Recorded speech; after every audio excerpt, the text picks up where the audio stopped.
If we the people don't get our head out of our ass and start making some real smart choices, we're going to make the freaking Nazis look like a bunch of daggone pussies. Let's think about this for just a second, guys. What happened in the Weimar Republic? You had a guy come in, and he started making a bunch of accusations towards a group of people. Then they ended up seizing weapons. They targeted veterans and a variety of other people, the undesirables as they called them. They claimed other individuals were dangerous and they were a danger to the general public, and they ended up having them arrested and later subsequently executed. They even had the Night of the Long Knives, where they literally assassinated anyone that could have, political opponents that could have opposed Adolf Hitler. We're not too far from this at this point. Let's think about it for just a moment. We have a group of veterans who just now recently came out of Iraq and Afghanistan, myself included. I was in Iraq, and we've seen insurgency, we've seen guerrilla warfare, in close quarters. So we know exactly what it takes to defeat that. We know what it looks like. We know how it works. Now, to add to that the fact that we took an oath, we swore an oath to protect this nation against all forms of terrorism and oppression, both foreign and domestic.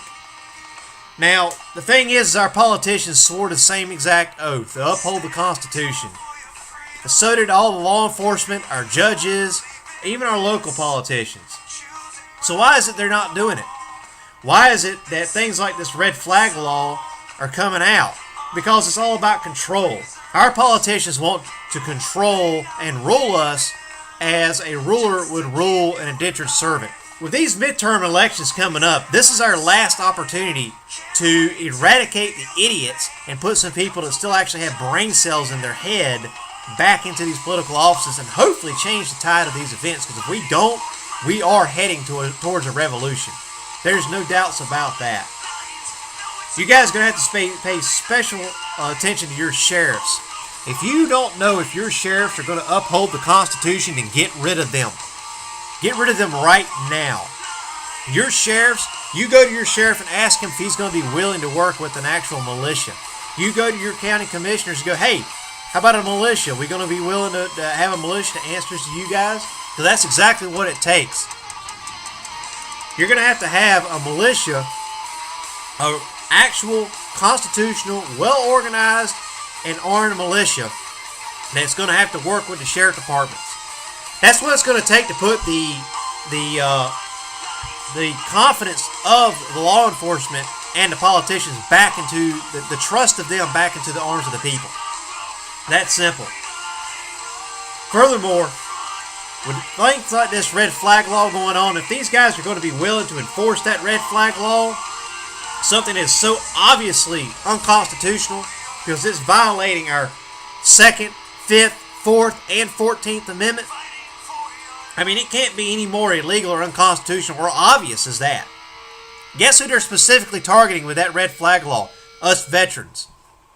They're getting rid of us veterans, prior law enforcement, some of the current law enforcement guys. They're targeting anybody that they believe will not immediately conform. They're targeting anyone that they believe can actually put up and be a threat to them, that is willing to actually abide by the oath that they swore to. So anyone that is a militia member, a veteran, a prior law enforcement guy, guess what? You're a target. You're the number one target on their list because you're the greatest threat to them. You cops, if you're not going to enforce this red flag law, you better start writing it on a sign and put it on your chest, because guess what's getting ready to happen? If this crap doesn't change real soon, all it's going to take is for the wrong person to say, I'm not playing the freaking game, and you're going to spark that revolution. Because what they're going to do is they're going to start targeting you cops. They're going to target the politicians and the judges.